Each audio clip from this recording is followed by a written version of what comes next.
Team ready? Okay. Please welcome the team Girnar. Your time starts now. संकल्प जो हमने लिए हर बार सिद्ध करके दिखाए हैं, गिरनार टीम ने हमेशा चुनौतियों को हराया है। नमस्कार, मैं जेबीएम ऑटो लिमिटेड सानंद प्लांट से शुभम पांडे। हमारी क्वालिटी सर्कल टीम का नाम गिरनार है। हम आपका स्वागत करते हैं एक्मा कृषि कॉम्पिटिशन 2022 में। ये हमारा प्रेजेंटेशन का कंटेंट्स है, जिसमें जेबीएम ग्रुप और प्लांट के बारे में इंफॉर्मेशन दूंगी। मैं दिव्या, टीम मेंबर राजेश्वरी, मैं शुभम पांडे, मैं संजीव, मैं जितेन। ये हमारा जेबीएम का ओवरव्यू है, जो 1983 में स्टार्ट हुआ था एक एलपीजी सिलेंडर को लेके। आगे जाके इसने ऑटोमोबाइल कंपोनेंट में कदम रखा। उसके बाद हमारा जेबीएम अभी खुद का बस बनाता है इलेक्ट्रिकल। हमारा जेबीएम का ग्रुप का ओवरऑल टर्नओवर है $2.2 बिलियन और हमारा जेबीएम ग्रुप में 25,000 से भी ज्यादा एम्प्लॉय काम करता है। ये हमारा जेबीएम सानंद प्लांट है, जो 2015 में स्टार्ट हुआ था। हमारी कंपनी के जो वैल्यूड कस्टमर है Ford, Honda, MG and Tata है। हमारी कंपनी फोर्ड Q1 सर्टिफाइड है। हमारी कंपनी की stamping capacity 2.0 lakh per day है। हमारी कंपनी का टर्नओवर 250 करोड़ पर एन्युअल है। ये हमारे सानंद प्लांट के अचीवमेंट्स अवार्ड्स हैं, जो 2015 में हमने कंपनी स्टार्ट की। 2016 में IATF सर्टिफाइड हो गए। 2018 में हमें फोर्ड की तरफ से Q1 सर्टिफिकेट मिल गया। 2019 में हमने एक्मा के PY कॉम्पिटिशन में भी पार्टिसिपेट किया, जिसमें हमने 2 अवार्ड पाए। 2022 में हमने रिसेंटली जेबीएम की ग्रुप लेवल के काइजन कॉम्पिटिशन में बेस्ट सेफ्टी के लिए और बेस्ट कॉस्ट सेविंग के लिए सरप्राइज पाए, जो हमारे लिए बहुत बड़े अचीवमेंट रहे हैं। ये हमारा ऑर्गेनाइजेशन स्ट्रक्चर है। हमारा प्लांट हेड है मिथिलेश पांडे सर। हमारा प्रोजेक्शन वेल्डिंग हेड है रजनीश पुनिया सर। उनके नीचे हम गिरनार टीम है और ये है हमारा टीम मेंबर। अब मैं आपको QC प्रोजेक्ट इन्फॉर्मेशन के बारे में बताऊंगी, जिसमें कुछ पॉइंट्स है। Project theme, registration form, activity plan, team meeting attendance. Project selection check sheet. हमारा प्रोजेक्ट का थीम क्या था? प्रिवेंट रिवर्क इन प्रोजेक्शन वर्कशॉप। जैसे कि आप देख रहे हो, इसके लिए हमने एक रजिस्ट्रेशन फॉर्म बनवाया, जो हमारा प्लांट हेड से अप्रूव था। जो हमारा 1217 रिवर्क का PPM आता था, ये हमारे लिए बहुत पेनफुल था, तो हमने टारगेट लिया इसको 50% कम कराने का।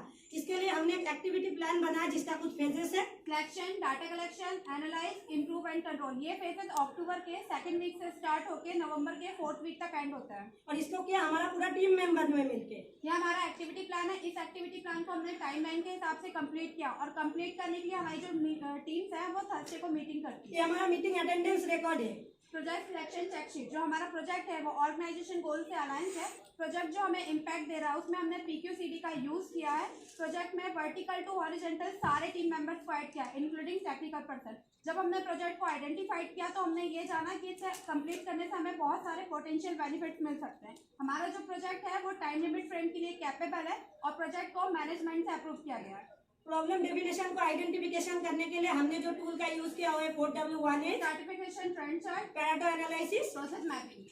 क्या है प्रॉब्लम? पार्ट नंबर 2014-15 में रिवर्क का इशू हो रहा था। रिवर्क में क्या प्रॉब्लम आ रहा था? इसमें रॉन्ग स्टार्ट वेल्डिंग हो रहा उससे था। क्या इम्पैक्ट हो रहा था? ये अगर कस्टमर हैंड में पहुंच जाता तो MG का लाइन में प्रोडक्शन में प्रॉब्लम हो जाता। किस लोकेशन पर इम्पैक्ट हो रहा था? स्टार्ट वेल्डिंग एरिया पे। और इसे कहाँ डिटेक्ट किया गया था? हमारा PDI क्वालिटी गेट पे डिटेक्ट किया गया था। इसे इस प्रोसेस को कहाँ जनरेट किया गया था? प्रोजेक्शन वेल्डिंग प्रोसेस में। हमारे पार्ट कब स्टार्ट हुए थे? जुलाई 2021 से स्टार्ट हुआ था। ये कोई स्पेसिफिक कंडीशन की वजह से हो रहा था? ना ये कोई स्पेसिफिक कंडीशन की वजह से नहीं हो रहा था, ना शिफ्ट चेंज होने की वजह से, ना मैन पावर चेंज होने की वजह इससे से। कौन अफेक्ट हो सकता था? ये अगर कस्टमर हैंड पे पहुंच जाता तो हमारा जेबीएम का इमेज खराब होता, हमारा प्रोडक्शन टीम डिमोरलाइज्ड होता। इसे कौन डिटेक्ट कर रहा था? हमारा PDI quality gate inspector detect कर रहा था। इस प्रॉब्लम को किसे रिपोर्ट किया गया? हमने हमारा लाइन इन लीडर और इंचार्ज को रिपोर्ट किया।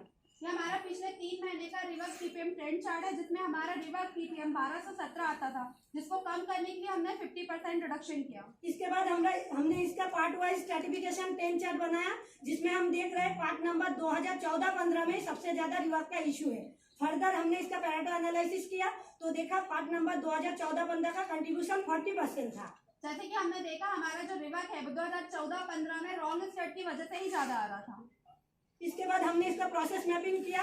ये जनरेशन स्टेज पे बन रहा है, डिटेक्शन स्टेज पे बन रहा है, इसको एनालाइज करने के लिए। एनालिसिस फेज में जो हमने टूल यूज किए हैं वो हमारे brainstorming, self rating, cause and effect diagram, check sheet, gemba observation and why analysis. हमारे प्रोजेक्ट का बेस लाइन है 50% rework reduction of 1217 rework PPM, जिसके लिए हमारी टीम ने मिलकर प्रॉब्लम का ब्रेनस्टॉर्मिंग किया और उसको जिसमें हमने पॉसिबल कोज को फाइंड आउट किया, जिसके लिए हमने उसको सेल्फ रेटिंग किया। और जैसे कि आप देख सकते हैं 5 हमारे हाई रेटिंग प्रोबेबल कॉज मिले। कॉज एंड इफेक्ट डायग्राम की सहायता से हमने सभी पॉसिबल और प्रोबेबल कॉस्ट को मैन मशीन मटेरियल मेथड में डिवाइड किया, जैसा कि आप देख रहे हैं। सभी कॉजेस को हमने वैलिडेशन करना था, जिसके लिए हमने मशीन पर गैम्बा किया, और जब हमने देखा कि मैन के रिलेटेड हमने स्किल मैट्रिक चेक किया, देखा तो मैन ऑपरेटर हमारा स्किल था, उसने ऑपरेटर चेंज भी नहीं हुआ था और उसने एसओपी भी फॉलो किया। ये हमारे लिए इनवैलिड कॉस्ट था। मेथड के रिलेटेड हमने प्रोडक्शन रिपोर्ट को स्टडी किया और देखा कि हमारा एक ही मशीन पर डिफरेंट साइज के स्टड वेल्ड हो रहे हैं, ये हमारे लिए मिक्सअप का चांस था, ये हमारे लिए वैलिड कॉज है। साथ ही हमने देखा कि पास वाली मशीन पर भी सेम टाइम में एक डिफरेंट साइज के स्टड वेल्ड हो रहे हैं, यहाँ से भी हमारा मिक्सअप का चांस था, ये भी हमारे लिए वैलिड कॉज है। मटेरियल में हमने 5 बॉक्सेस लिए और उसका 100% इंस्पेक्शन कराया, जहाँ पर हमने देखा कि उसमें एक एनजी पार्ट हमें मिला, ये भी हमारे लिए मिक्सअप का चांस था, ये हमारे लिए वैलिड कॉज है। साथ ही हमने देखा जो हमारा रिसीविंग इंस्पेक्शन में इंस्पेक्टर था, वो एक लॉट में एक ही बॉक्स से सैंपल ले रहा है और यहाँ पर स्किप का चांस था, ये भी हमारे लिए वैलिड कॉज था। मशीन में हमने देखा कि डिफेक्ट आफ्टर पीएम तो जनरेट नहीं हो रहा है, नहीं, हमारा एफओ ओके था, ये हमारे लिए इनवैलिड कॉज था। साथ ही हमने देखा कि क्या मशीन में वेल्ड रॉन्ग स्टड वेल्ड हो रहा है, हाँ, इसके लिए हमने पॉइजन टेस्ट किया और देखा कि हाँ एक मशीन में वेल्ड हो रहा है, ये हमारे लिए वैलिड कॉज था, जिसके लिए हमने वाइवा एनालिसिस किया और जो हमारा रूट कॉज निकल के आया ह्यूमन एरर है और मशीन रॉन्ग स्टड को डिटेक्ट नहीं कर रहा। हमारा नेक्स्ट फेज है काउंटर मेजर इम्प्लीमेंटेशन। जो काउंटर मेजर इम्प्लीमेंटेशन में जो भी हमारे वैलिडेट कॉज आए हुए हैं, उसके पॉसिबल सॉल्यूशन क्या है, वो फिजिबल है कि नहीं है, और उसके जो एक्शन लिए हुए उससे हमें क्या बेनिफिट्स और रिजल्ट मिलेगा, वो हम देखेंगे। हमारे फोरम कंडीशन के बिहाफ पे हमारे वैलिडेट कॉज 2 मेथड से है, 2 मटेरियल से है, 1 मशीन से है। जो पहला हमारा वैलिडेट कॉज है कि सेम मशीन पे डिफरेंट साइज के स्टड वेल्ड हो जा रहे थे, तो उसमें वो वेल्ड हो रहे थे, तो वो मिक्सअप का चांसेस था। तो उसके लिए हमने मशीन लोडिंग प्लान देखा कि क्या हम उसको पर्टिकुलर स्टड को पर्टिकुलर मशीन के लिए डिफाइन कर सकते हैं, तो वो हमारे लिए फिजिबल था, वो हमने किया। जो हमारा दूसरा वैलिडेट कॉज था कि अगर मशीन पास में चल रहे थे, डिफरेंट साइज के स्टड मशीन पास थे, उसमें डिफरेंट साइज के स्टड वेल्ड हो रहे थे, तो वो भी मिक्सअप होने का चांसेस था।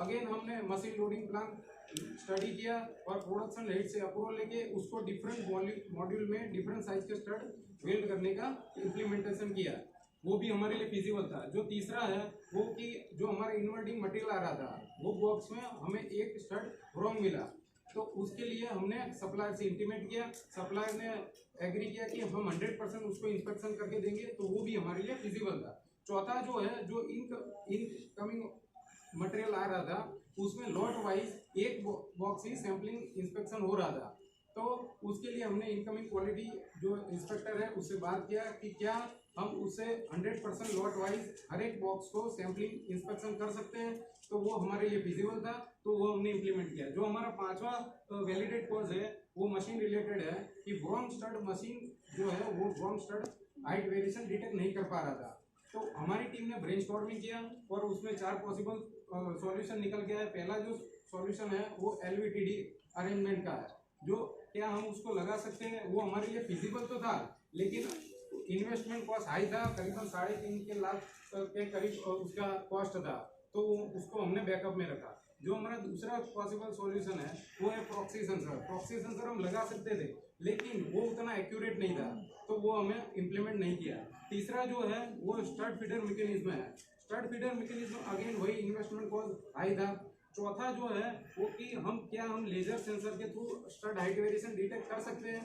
वो जब हम ब्रेनस्टॉर्मिंग कर रहे थे, तो हमारे जो टीम मेंबर है शुभम पांडे, वो डाई मेंटेनेंस है, उन्होंने होंडा की डाई में मिसफीड के लिए, एक्यूरेसी के लिए लेजर सेंसर लगाया था, तो हमें वहाँ से आइडिया हुआ, हमारे दिमाग की बत्ती जली कि क्या हम उसको यहाँ अप्लाई कर सकते हैं। तो हमने इसको इन हाउस एक असेंबली बनाई और वो असेंबली का कॉस्ट 12,000 के करीब था, वो हमारे लिए कॉस्ट इफेक्टिव था, तो वो हमने उसको इम्प्लीमेंट किया। आप देख सकते हैं बिफोर में कोई स्टड हाइट वेरिएशन के लिए कोई मैकेनिज्म नहीं लगा हुआ था। आफ्टर में देख सकते हैं कि एक लेजर सेंसर है, उसके सामने एक सर्कुलर डिस्क है, वो लेजर सेंसर में से बीम निकलेगा, वो डिस्क को हीट करेगा, तभी वो साइकिल रन होगा। हम उसको एक्चुअल जो स्टड साइज है हमारा जिस मशीन पे डिफाइन है उसको सेट कर देंगे। अगर वो स्टड बड़ा गया तो वो ट्रैवल नीचे करेगा, लेजर बीम ऊपर से जाएगा। अगर छोटा स्टड आ जाता है तो वो ऊपर की ओर ट्रैवल करेगा, लेजर बीम नीचे से जाएगा, तो बोथ कंडीशन में वो साइकिल रन नहीं हो पाएगा, वे साइकिल नहीं होगा। उसके बाद हमने पहले ही बात किया कि पार्ट वाइज हमारे पास कोई लोडिंग प्लान नहीं था। आफ्टर में आप देख सकते हो कि हमने machine wise, fastener size, module wise हमने लोडिंग प्लान डिसाइड किया। जो भी हमने काउंटर मेजर लिया और उसके ऊपर जो भी एक्शन लिए है उसके रिजल्ट आपके सामने है। जो पेडिस्टल शॉप का रिवर पीपीएम है वो अप्रोक्स 65% डाउन हो चुका है, और पर्टिकुलर पार्ट की बात करें तो नवंबर में वो इम्प्लीमेंटेशन होने के बाद दिसंबर में वो 0 हो गया, वो हमने टारगेट अचीव किया है। और जो भी हमने इम्प्रूवमेंट किया उसको सस्टेन करने के लिए कंट्रोल और मॉनिटरिंग करना पड़ेगा through documental and horizontal deployment. जैसे कि आप देख रहे हैं हमारा पीवाई चेक शीट में हमने ये वाला चेक पॉइंट ऐड करवाया, हमने प्रिवेंटिव मेंटेनेंस चेक शीट का चेक पॉइंट में भी ये वाला चेक पॉइंट ऐड करवाया। पहले हमारा मशीन लोडिंग प्लान नहीं बनता था। जैसे कि आप देख रहे हो अभी हम part wise machine loading plan बनाती हूँ। कोई भी हम अच्छा काम करती हूँ तो उसका हॉरिजॉन्टल डिप्लॉयमेंट बना के देखना चाहिए। तो हम और हमारे टीम ने मिलके अलग अलग पार्ट में मशीन वाइज उसका हॉरिजॉन्टल डिप्लॉयमेंट करके देखा। लास्ट में कंक्लूजन है कि उसमें से हमें क्या लेसन लर्न मिला। तो जब भी कोई प्रॉब्लम आता है तो आप प्रोबेबल कॉज आइडेंटिफाई करो, उसके वैलिडेट कॉज क्या है, उसको काउंटर मेजर में लो, उसके बाद उसके एक्शन कैसे लेते हैं वो हमने लेसन लर्न किया। और पर्टिकुलर हमारे लिए कि कौन से फेजेस में कौन से किसी टूल यूज कर सकते हैं और उसका पर्पस क्या है वो हमने इसमें से सीखा। और हमारा जो फ्यूचर प्रोजेक्ट प्लान है कि जो to reduce the reverse nut welding defect in projection weld shop. और लास्ट में सबको थैंक्स कहना चाहूँगा, एक्मा के जूरी मेंबर है उनको धन्यवाद कहना चाहूँगा कि हमको ये अपॉर्चुनिटी दिया। हमारे जेबीएम के टॉप मैनेजमेंट है जिन्होंने हमें रिसोर्सेज और गाइडेंस दिया, उनको भी धन्यवाद कहना चाहूँगा। और हमारी जो टीम है quality team, machine maintenance tool room team, जिन्होंने हमें सपोर्ट किया और फाइनली हमने ये प्रोजेक्ट इम्प्लीमेंट किया। Thank you.